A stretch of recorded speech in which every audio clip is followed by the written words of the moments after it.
Já taky zíral. A od koho to máš? Ona mi to řekla. Kdy? Jak nás rozvedli. Šli jsme spolu na kafe, probrali jsme nějak naši situaci, já nevím, jak se zvrtla debata na Ivana, no a řekla mi to. Já tomu prostě nemůžu uvěřit. Od koho to má Anna? Od Vandy prej. Od Vandy, jo. No. Tak vy to víte všichni, jenom já se to rozvídám až teď. Já si připadám jako naprostý vocast, jo. Víš, jak já si připadám? Jako kdyby někdo ojebal mě. Cítím se zrazený. Takhle to nemůžeš brát. To je přece jeho život. No tak přece se netýká jenom jeho. Jak dlouho třeba nevěděl, že já mám dceru Natálku? No, tak to je něco jiného. No, nevím. A že chtěl Natálii jsem nebyl za kmotra, jo. A proč to dělá? Co ho k tomu vede? Tě? Umíš na to odpovědět, kmotře? No, neumím, kmotře. No tak nám to bude muset odpovědět on. No, počkej, neblbni. Já se ho zeptám. Nedělej to, on vůbec netuší, že něco víme. Tak to je od nás potom ale sprostý, že mu to neřekneme. Můžeš vyloučit, že je teplej? Ivan, nepamatuješ na Gimplu? Kterou se za minutu vojel? Tak lidi se změnějí, že jo? Zbuzněj. A to je blbost. To bys přece vycítil z známého léta. Měl jsi někdy nějaký blbý pocit nebo tak nějak? No tak posledních pár let jsme ho trochu ztratili z dohledu, že? To je pravda. Tyjo.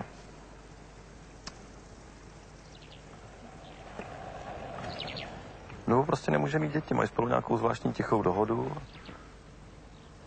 Já nevím. Možná, že nemůžou mít děti spolu, prostě ona má nějaký imunologický problém. No tak ale proč by nám tohle neřekl, to by přece každý pochopil, že jo? Na druhou stranu, proč by to Johana vykecala? No, tak tohle kamaráde může mít postavený každý jinak. Ti říkám, že je neplodnej. No.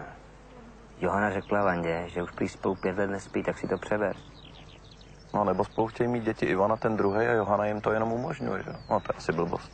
Ty, ale proč nejdou od sebe, to nechápu. Ty. Přitom jak se tváří, jak je celý svět vnímá. Harmonie, vzorný vztah, ideál. Tak podívej se na nás, na lůzry. Podívej se na ně, jak jim to klape. Tak třeba jenom je od ní nedokáže odejít. Má jiný práh bolesti, jinou hranici citlivosti, jiný řebříček hodnot, no. Dobře, ale proč je s ním teda do prdele ona? To nevím. Zvyk, prachy nebo společenská prestiž, nevím, kulturní zázemí. Člověče, na tohle ona spíš kašle. Ale má 2 malý děti, je porád doma, Ivan je většině někde v prdeli, že jo. Teď si to představ, přijdeš domů a vítají tě cizí děti. No. Na jejich křesty tě vozí jejich pokrevní otec, tyjo. Jejich pokrevní otec ti dělá šoféra, tyjo. Občas vezme děti, tyjo, do parku, občas je vyzvedne ve školce, protože ty máš zrovna schůzku s papežem, že jo. Přijde domů, vymění pojistky, rozmrazí ledničku, opraví topení, že jo, přiveze vitamíny, no a naštěká tvý ženě do boudy, že jo.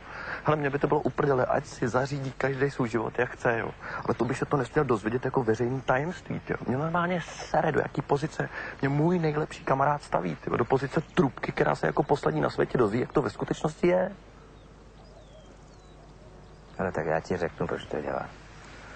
Protože on se nikdy nemýlí. Zažil jsi někdy Ivana, aby řekl, hele, to jsem debil, to jsem neodhad, nebo že tomu nerozumím, nebo že v tom se nevyznám, no nikdy. On je prostě stále za každou cenu na věci, až úplně zapomněl, co je ta věc. Ale je jasný, že to dokázal 100krát víc, než kdokoliv z nás. Tak to je jasný. Všechno to urval to svou neuvěřitelnou vůlí. A myslíš si, že tohle to urve taky? My to víme, Ivane.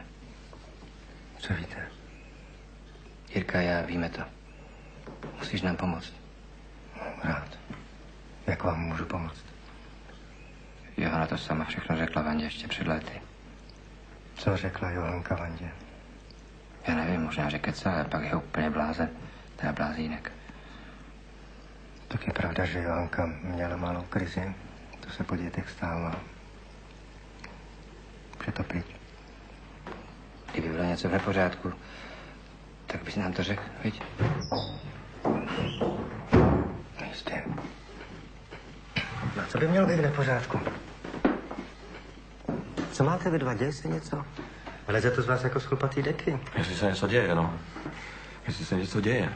No to se děje, kamaráde. Děje se to, že z nás děláš debily. Počkej.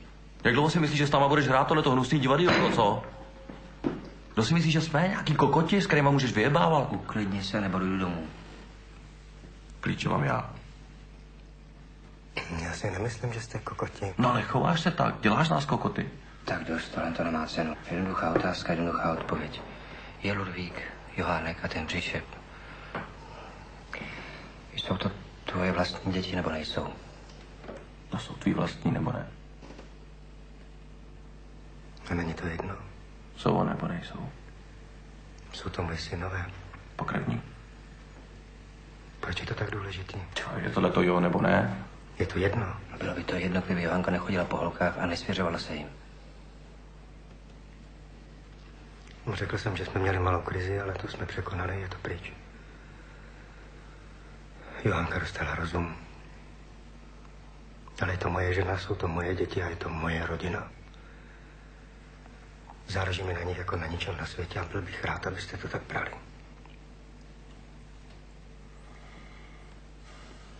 Nemusíme přece všechno pochopit. Stačí to přijmout, ne?